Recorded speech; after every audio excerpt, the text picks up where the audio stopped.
Jumping jumping করো।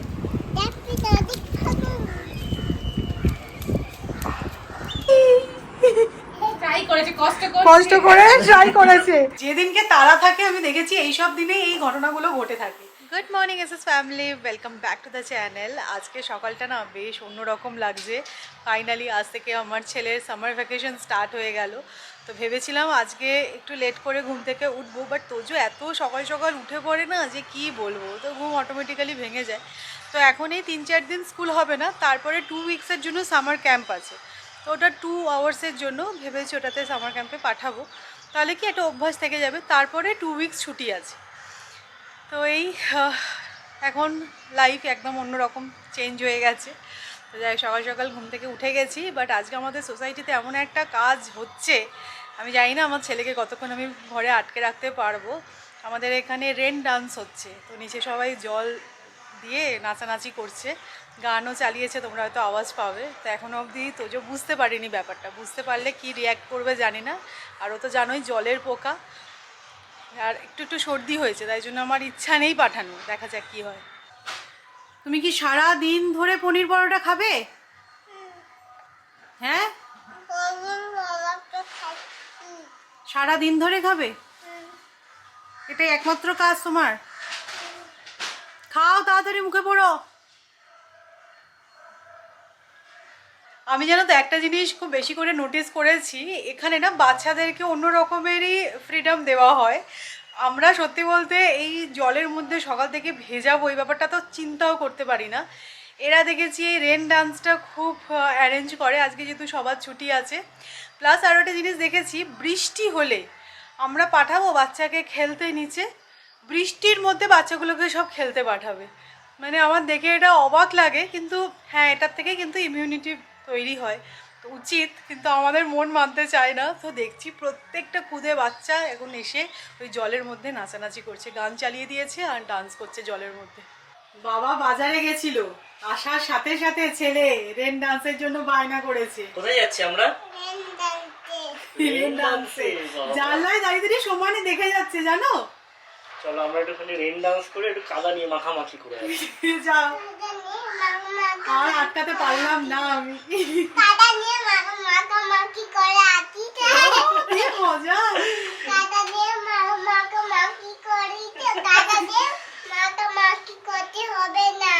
হ্যাঁ করতে হবে না, একটু জলে ভিজে চলে এসো। সামার ভ্যাকেশন পড়েছে বলে কথা, একটু এগুলো না হলে হয়? টাটা, এনজয় করো, যাও, টাটা টাটা।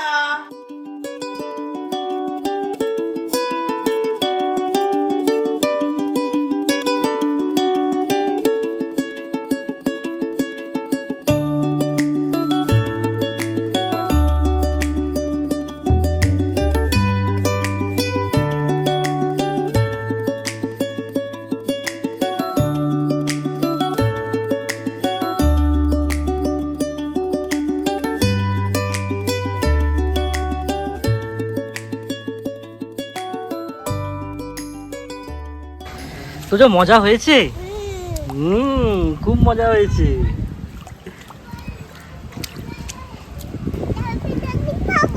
জাম্পিং জাম্পিং করো।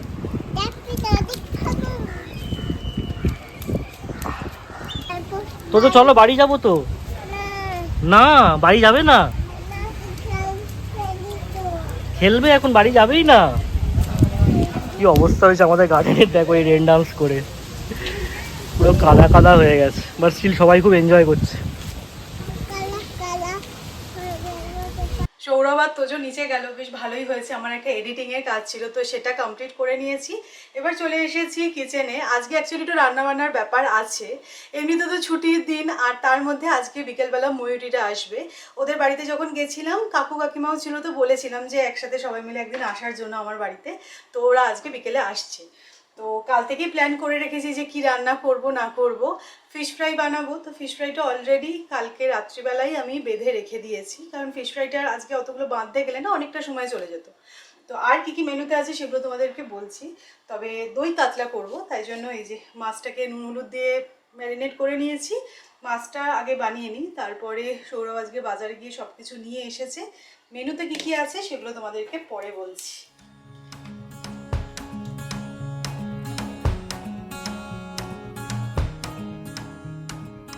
কালকে তোজোদের স্কুলে নাকি ওয়াটারমেলন ডে ছিল, তো সেই কারণে এই ক্রাফটটা শিখিয়েছে। এটা কি তোজো?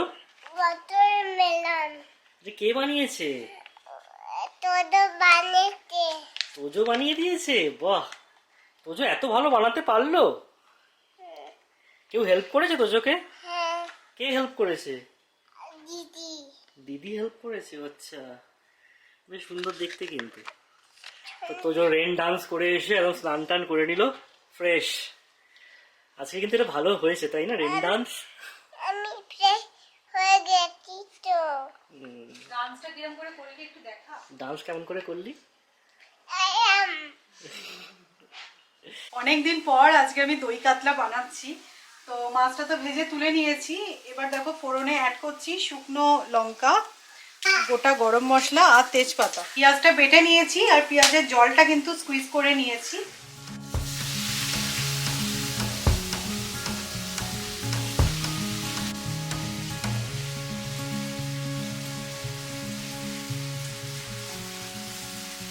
এখানে পেঁয়াজটা ভাজা চলছে, একটা কাজু বাদামের তো পেস্ট বানাতে হবে।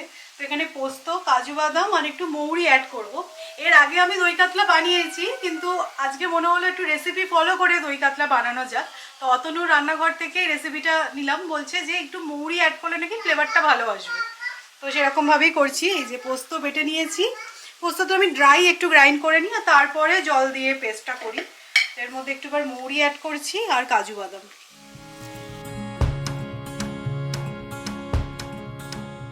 তোজোকে নিয়ে সৌরভ নিচে রেন ডান্সের জন্য গেছিল, আমি ওপর থেকে দেখতে পাচ্ছি নিচে দাঁড়িয়ে দাঁড়িয়ে সিঙ্গারা খাচ্ছে। হ্যাঁ, আজকে ওরা অ্যারেঞ্জ করেছিল টিফিনে। সিনেরা, সিনেরা। তো আমি একাই ব্রেকফাস্ট করছি। ইয়ামি। ব্রেকফাস্ট দিদি। সবই আমি, তোর খাবারগুলো সত্যি আমি লাগে না। টন্টে দুদু এই মোবাইলে যাই। কি ভাষা? দিস খাইবো। দিস খাইবো। পেঁয়াজটা ভাজা হলে জিঞ্জার গার্লিক পেস্ট অ্যাড করছি। পেঁয়াজ আর আদা রসুনটা ভালো করে নাড়াচাড়া করে নিয়ে এবার এই যে পেস্টটা বানিয়েছিলাম এই পেস্টটা অ্যাড করছি।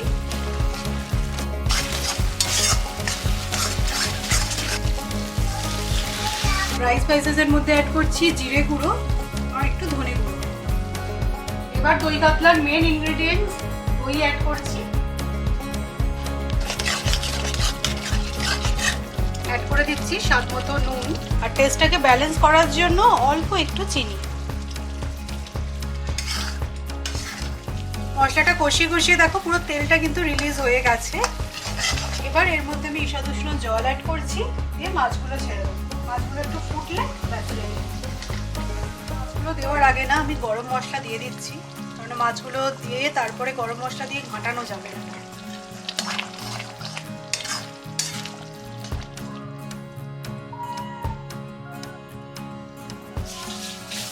তো আমার দই কাতলা রেডি। ওপর থেকে দেখো তেলটা ছেড়ে দিয়েছে, তার মানে এটা পারফেক্টলি হয়ে গেছে। আর আজকে প্রথমবার এই সার্ভিং ট্রেটা ইউজ করছি। এটা সেই মেলা থেকে গিয়ে কিনে এনেছিলাম, ইউজ করার আর সুযোগ হচ্ছিল না। তো আজকে সবাই বাড়িতে আসবে, ভাবলাম এটাই ইউজ করা যাক।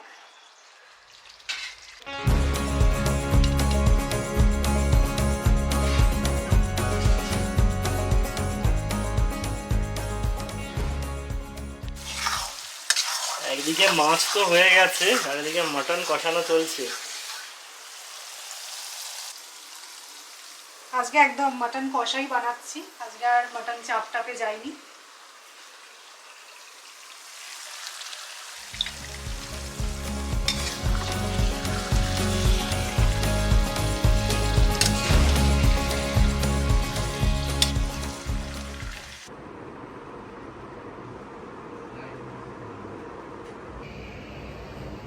ठीक की तरह इसमें भी गैस रहता है क्या कुछ?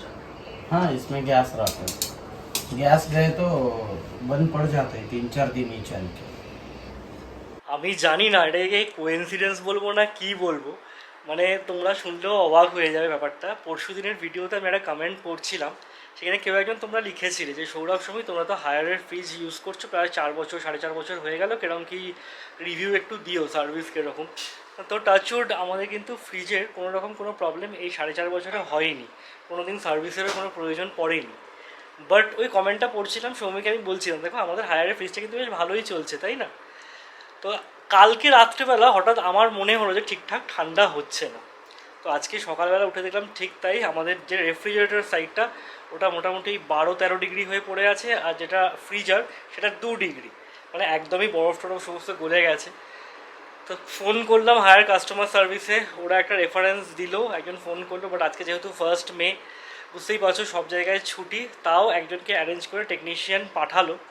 তো পাঠিয়ে যেটা বললো সেটা হচ্ছে গিয়ে কন্ডেন্সার ঠান্ডা করার যেই ফ্যানটা আছে সেটাতে প্রবলেম, তো চেঞ্জ করতে হবে, পিস অর্ডার করতে হবে, সেটা আসতে আসতে মোটামুটি 4-5 দিন লাগবে।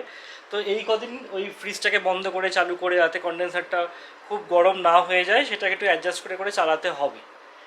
মানে মাথায় হাত, সত্যি এই গরমে ফ্রিজ খারাপ, মানে কিছু বলার নেই আর। তবে সত্যি বলতে হায়ারের ফ্রিজটা যে খুব একটা ট্রাভেল দিয়েছে আমাদের 4.5 বছরে সেরকমটা নয়, আর এরকম পার্টসের প্রবলেম বা জিনিস খারাপ তো হতেই পারে। বাট যেটা ভালো লাগলো সেটা হচ্ছে গিয়ে হায়ারের সার্ভিস, ওরা কিন্তু খুব প্রম্পটলি এসে সার্ভিস করে দিয়ে গেল এবং বলে দিল কী প্রবলেম আছে, জিনিসটা অর্ডারও করে দিয়েছে, যেটা ওই ফ্যানটা আর কি। সৌমি মেনলি মাথায় হাত, জানো আজকে রান্না করছে হচ্ছে, কালকে অ্যাকচুয়ালি ফিশ ফ্রাই বেঁধে ফ্রিজে রাখা আছে, তো সেগুলো যাতে ঠিকঠাক থাকে তো সেগুলোকে আবার ডিপ ফ্রিজে ট্রান্সফার করা হলো। এখানে আমরা সেট করছি যে টেম্পারেচারটা 2 ডিগ্রি 3 ডিগ্রি, সেটা তো হচ্ছেই না, 18 ডিগ্রি 16 ডিগ্রি এরকম দেখাচ্ছে, এখনও দেখো দেখাচ্ছে 19 ডিগ্রি আর 2 ডিগ্রি, মানে এই সাইডটা তো ঠান্ডা হয়ই। তো জানি না কী হবে, দেখা যাক কতদিন সময় লাগে, সেটাই এখন দেখার বিষয়। বিশেষ করে এত গরম না, এই সময় ফ্রিজ ছাড়া হয়? তো এই যে দেখে নাও মাটন রেডি হয়ে গেছে, এবার প্রেশার কুক করব। কালারটা ভালো এসেছে আর গন্ধটাও বেশ ভালো বেরিয়েছে। যেদিনকে তারা থাকে আমি দেখেছি এই সব দিনে এই ঘটনাগুলো ঘটে থাকে। এই ফ্রিজের জন্য এত সময় চলে গেল, আসলে লোকটা তো এখানে বসেই কাজ করছিল, আমি আর কিছু করতে পারিনি, সব গ্যাস বন্ধ করে বসেছিলাম। আর ওরও কিছু করার নেই, ও তো বুঝতেই পারছে না যে কি হয়েছে, তো ওরও অনেকটাই সময় লাগলো। বাট কি আর করা যাবে, এখন তাড়াহুড়ো করে করছি। তোজোকে সৌরভ খাওয়াচ্ছে, এখানে আমি মাটনটা প্রেশার কুক করতে বসিয়ে দিয়েছি, আর এদিকে দুধটা জাল দিচ্ছি। অ্যাকচুয়ালি যে রসমালাই বানাবো বলে প্ল্যান করেছি, ভেবেছিলাম ফ্রাইড রাইস বানাবো আর রুমালি রুটি আনাবো, কিন্তু ফ্রাইড রাইস আর বানানো পসিবল হবে না এখন, মানে 2:30 বেজে গেছে। তো তাই জন্য পিস পোলাও বা ফ্রাইড রাইস বাইরে থেকে অর্ডার করে দেবো।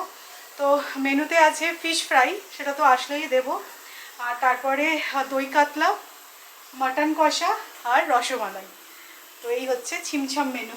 ময়ূরী বারবার করে বলেছে সৌমি তুমি কিচ্ছু করবে না, কিচ্ছু করবে না, কিন্তু প্রথম দিন কাকু কাকিমা আসছে আমার বাড়িতে, কিচ্ছু না করলে হয় বলো?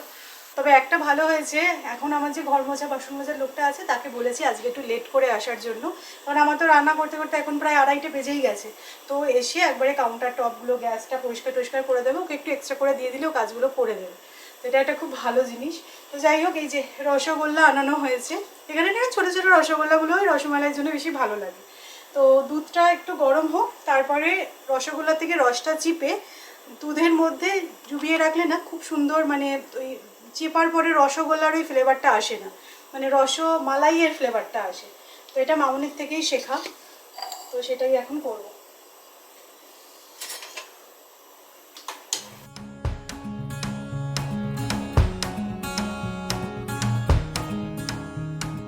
মাসের শুরুতে 4,000 টাকা গচ্চা, মানে খারাপ হয়েছে, মানে সারাতে হবে, এবং সারানোটা তো আর এমনি এমনি হয় না।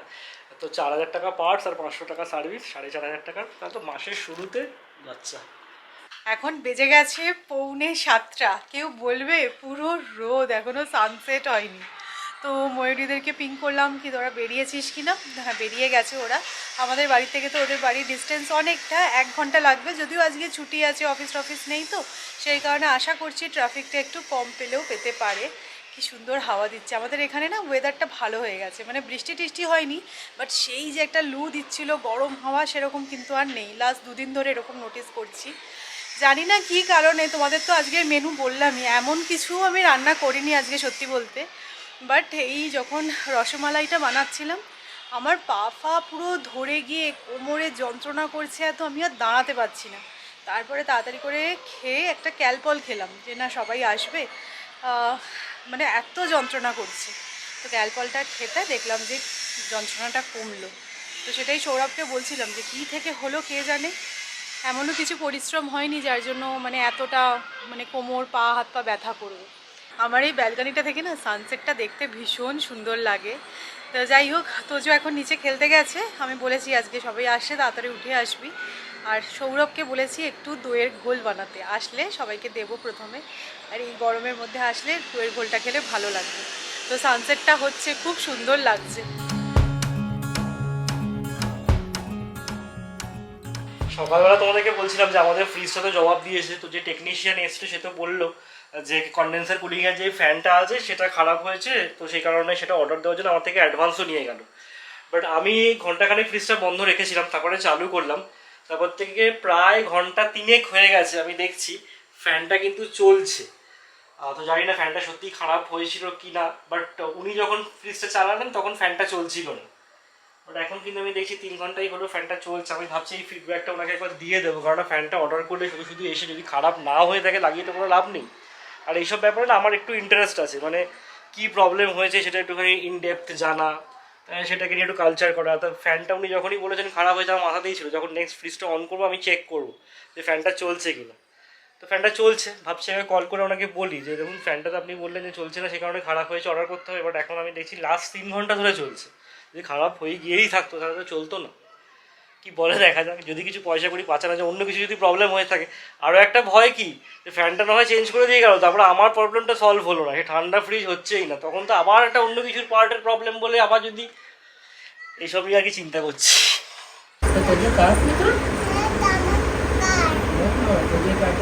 তুমি দেখাও কার্ডটা কিরকম করে চালায়, দেখাও দেখাও নাইসুটা দেখাও।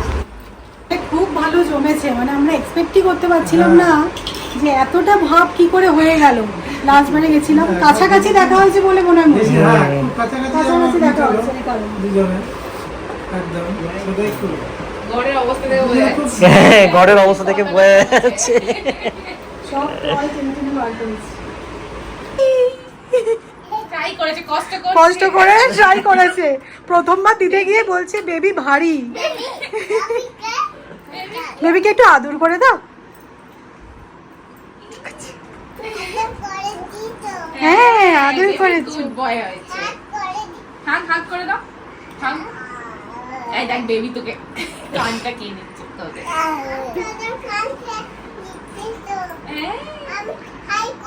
এই হাই করছে বেবি, হাই। বেবি হাই করো তোজো দাদাকে। ও ভাবছে, রিদান ভাবছে কি হচ্ছে আমার সাথে। এরা দুজনে কি করছে, রিদানও খুশ হয়ে যাচ্ছে। হ্যাঁ, আচ্ছা বসো। তুমি তো হাই করেছো, আর নয়।